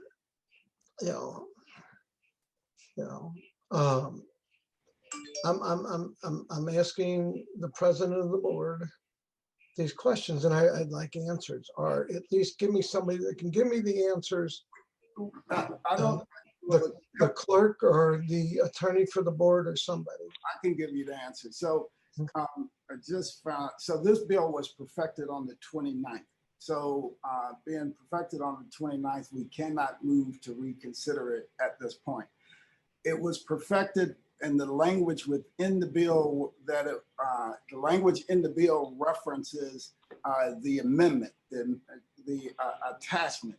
The attachment was not loaded on the Google Drive. So the bill itself would not need to be amended if indeed the language in the bill itself referenced that attachment. And that's what we need to get from the Alderwoman from the 19th and also the Alderwoman from the first who reviewed it in engrossments. But the bill, if that is the case, that it referenced an attachment, but the attachment was not loaded on the drive, there isn't any need to amend the bill because the bill was adopted with the reference in there to the attachment. So that's what we need to find out. Alderman from the 23rd. No, I appreciate that. The thing that was brought up in engrossments, and I just want to be clear, was that it was passed without the attachment. Yeah, and so, even though it was referenced, yeah, I just wanted to be clear because I know this is important that we get it through for the airport. This is not something that, you know, but I just want to make sure that we're making the right decisions. That's all. Yes, if the bill itself referenced an attachment, and if the attachment was not on the Google Drive, that's one thing. But if the attachment is available, then we've taken. There isn't any need to re-perfect the bill, right? Which would be very problematic now because we'd have to move to reconsider the previous motion. Alderman from the 19th. Mr. President and members of the board, I have been very respectful of the chairperson of the Rules Committee. My personal opinion, I shall voice now. A board bill was passed with a reference to an attachment. The reference to the attachment in passing this bill does not change the intent of the bill. The body of the bill stays the same, is the same, and the attachment was forwarded to that committee on today, I believe.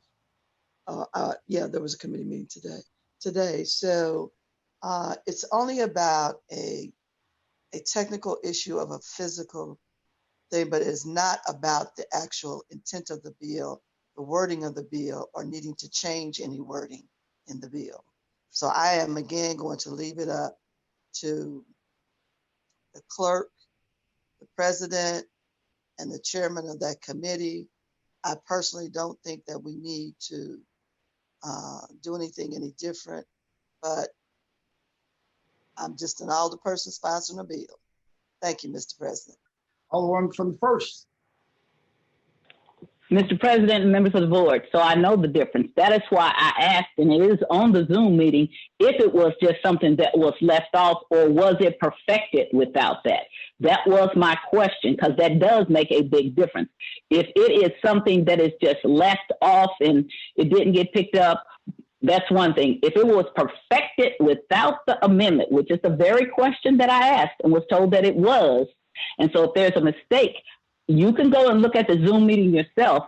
And so if it was perfected without that, then the only thing that we can do as our committee is engross it as is. Now, that's going to run down the line because when you get further down the line, when you have a bill and it's referenced by and incorporates by reference, and there is no attachment, then you can't incorporate it. So that's what I was trying to stop. So I specifically asked that question because there are two different events that could have happened. It could not have been loaded onto the Google Drive, which I also understand, or it was perfected without that, which is a different consideration. So I was told it was perfected without it. Okay. So that's why I did that. So here's my thing, I want you to know. we did not, we are still have that other meeting going because we just recessed. So I can work with the clerk to find out, but that was already what I was told. And I don't want to be putting the clerk up under pressure or anything like that, but that was specifically asked. And we can only act on finding information when we request information because we don't have the time. I want to remind everyone, we're doing Zoom meetings. We sometimes have a hard time even having a meeting. We got to move these times around and other people having their meetings when we are. So the response, and everyone can go look for themselves, was that it was perfected without it. Okay. So Alderwoman from the 19th, would you like to place this on the third reading informal calendar, or would you like to adopt it on the third reading calendar? You can place it on the third reading informal calendar so we can get additional information from the clerk between now and Friday. We don't need any additional information. We have everything. All right. So you want to leave it on the third reading consent calendar. As I shared with you, I am going to let all those people who have more authority over this than I do. I am interested in moving the bill on behalf of the airport because it is an important bill and we only have one banking service out there. So it would be important, but it's up to the chairperson of rules. All right. So here are our options.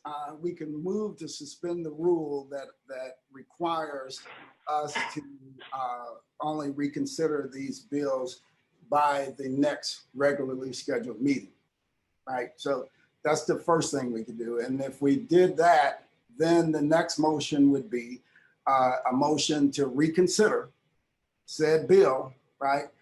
To move it back to the perfection calendar. And then the third motion after that would be a motion to perfect it with the amendments, right? And is that all on with the attachment? And my assumption is that all of that is on the drive now. And then after that, it will just be referred back. That's the cleanest way we can do it at this point. So, okay. So the first motion would be the motion to suspend the rules for the purposes of reconsidering the motion to perfect Board Bill 64. I move to suspend the rules for the motion to suspend the rules for the purpose of reconsidering Board Bill number 64. Second. Been moved by the Alderman from the 19th, seconded by the Alderman from the 1st. Madam Clerk, please call the roll. Alderwoman Tyus. Aye. Alderwoman Middlebrook. Aye. Alderman Bosley.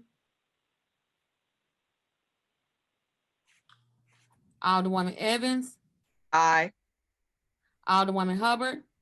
Aye. Alderwoman Negracia. Aye. Alderman Coder. Aye. Alderwoman Rice. Aye. Alderman Gunther. Aye.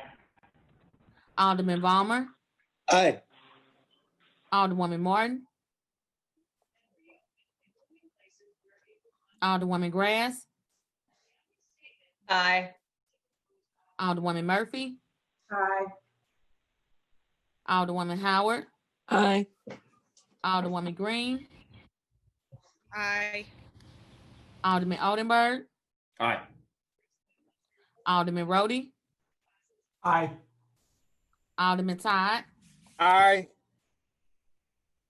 Alderwoman Davis. Aye. Alderwoman Spencer. Alderman Muhammad. Aye. Alderman Boyd. Aye. Alderman Vaccaro. Aye. Alderman Narayan. Aye. Alderman Cone. Aye. Alderwoman Clark Hubbard. Aye. Alderwoman Boyd. Aye. Alderwoman Navarro. Aye. President Reed. Aye. Alderman Bosley. Aye. Alderwoman Martin. Alderwoman Spencer. Aye. 28 aye votes. They vote, staying the motion, Alderman from the 19th. Now, Alderman from the 19th, your next motion needs to be, having voted on the prevailing side, you move to reconsider the vote to perfect Board Bill 64. I'd like to make a motion, Having voted on the prevailing side of Board Bill number 64 to reconsider the vote. Thank you. It's been moved by the Alderman. Seconded by the Alderman from the first. Any discussion? Is there a request for a previous roll? Previous roll. Motion carries.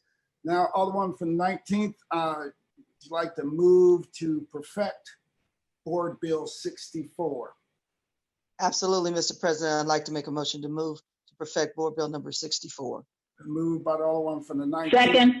By the Alderman from the first. Any discussion? I think Alderman from 22nd said, made a request for previous roll. Been moved. There's been a request for previous roll. Motion carries. Now that will be assigned to rules and engrossments, and the attachment is on there. Thank you very much. All right. Welcome. Any third reading consent?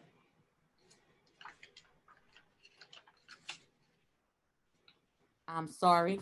Board Bill 32, 43, 50, 68, 69, 73, 88, 89 as amended, 84, 20, and 92 as amended. Madam Clerk, please amend it without 88, 89, 84, 20, and 92 as amended. Those are going to be taken up in engrossments before Friday. They did not get to those. So read the list without 88, 89, 84, 20, and 92 as amended. Board Bill 32, 43, 50, 68, 69, and 73. Alderman from the 22nd, you recognize on the motion for the third reading consent calendar.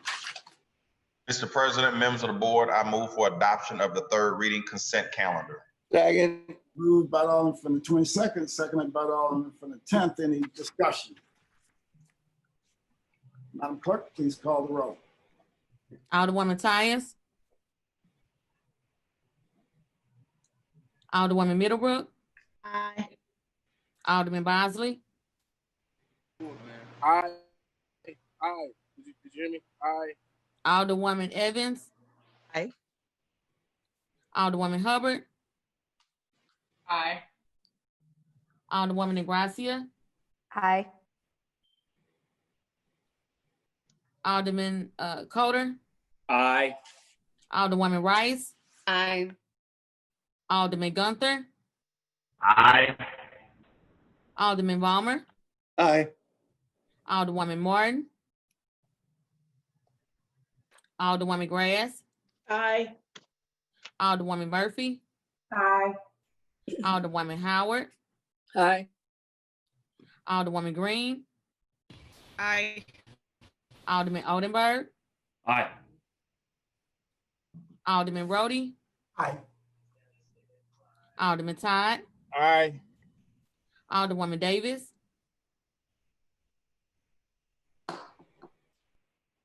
Aye. Alderwoman Spencer. Aye. Alderman Muhammad. Aye. Alderman Boyd. Aye. Alderman Vaccaro. Aye. Alderman Narayan. Aye. Alderman Cone. Aye. Alderwoman Clark Hubbard. Aye. Alderwoman Boyd.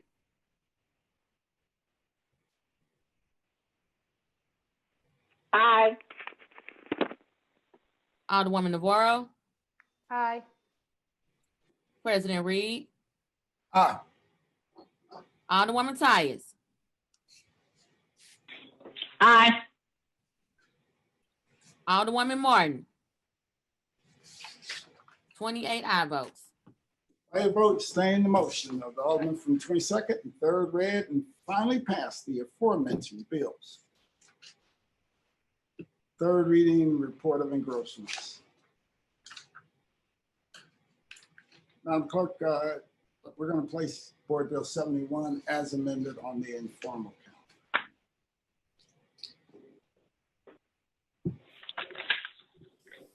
So noted.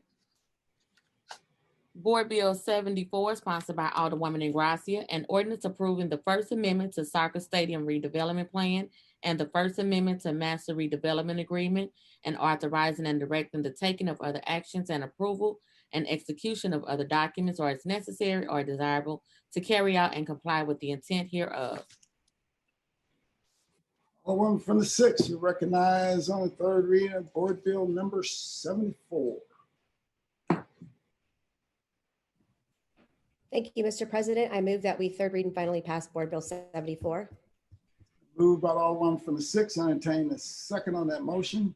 Second. Is that the Alderman from the 24th or the Alderman from the 7th? Any discussion? Alderman from the 1st. Mr. President, members of the board, I request a roll call. I have no discussion. Any further discussion? Any further discussion? Alderman from the 6th, you're recognized to close.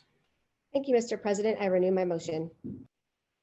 It's been moved by Alderman from the 6th, seconded by Alderman from the 7th, that we third read and finally pass Board Bill number 74. Madam Clerk, please call the roll. Alderwoman Tyus, No. Alderwoman Middlebrook, Aye. Alderman Bosley,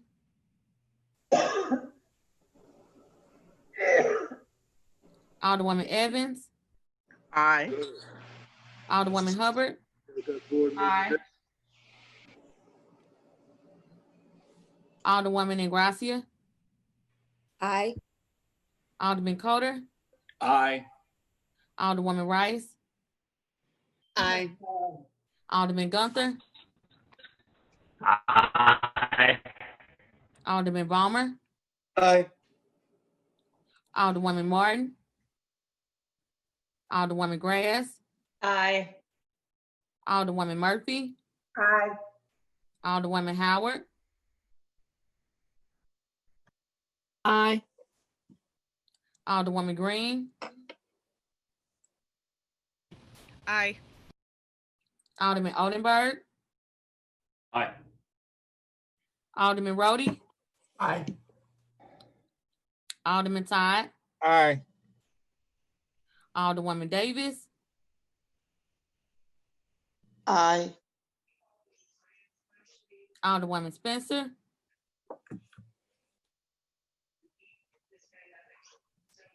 Aye. Alderman Muhammad, Aye. Alderman Boyd,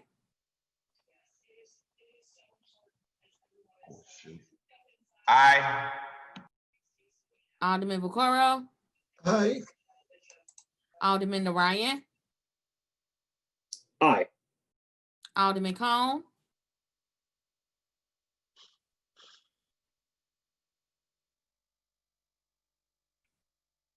Alderwoman Clark Hubbard, Aye. Alderwoman Boyd,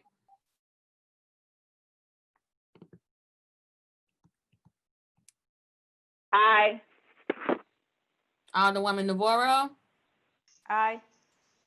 President Reed, Aye. Alderman Bosley, Aye. Alderwoman Martin, Alderman Cone, Give kids up too, just so you know, Peter here. Alderman Cone, Aye. 27 aye votes and 1 no vote. By your vote, staying the motion. Alderman from the 6th and 3rd read and finally passed. Board Bill number 74. That's the extent of third reading report of engrossment.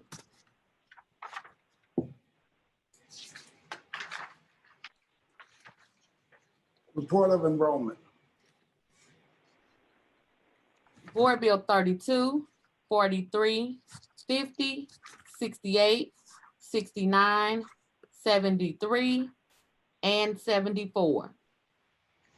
All other business being suspended, place shall an open session to fix his signature hereto to the end that these may become law.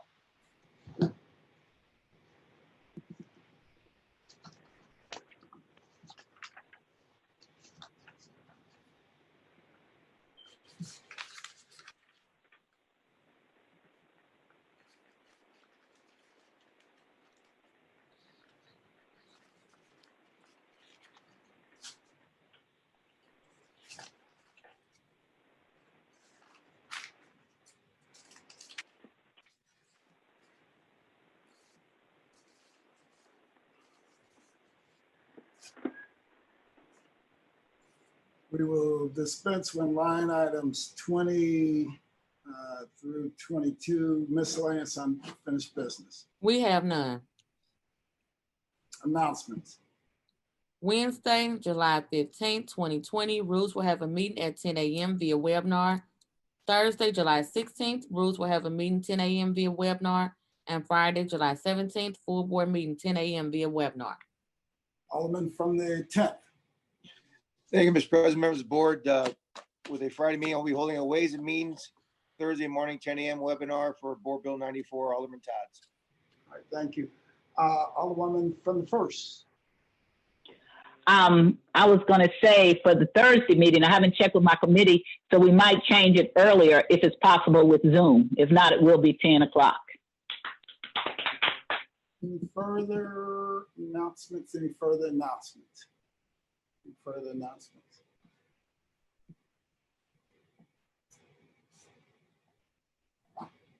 Alderman from the 22nd, you were recognized on the motion to excuse. Mr. President, members of the board, all members are present. Excellent. You're recognized on the motion to adjourn. Mr. President, members of the board, I move to adjourn until Friday, July the 17th at Second. Moved by the Alderman from the 22nd, seconded by the Alderman from the 23rd, I believe, and a host of other people. All in favor signify by saying aye. Aye. Opposed? Motion carries. We stand adjourned.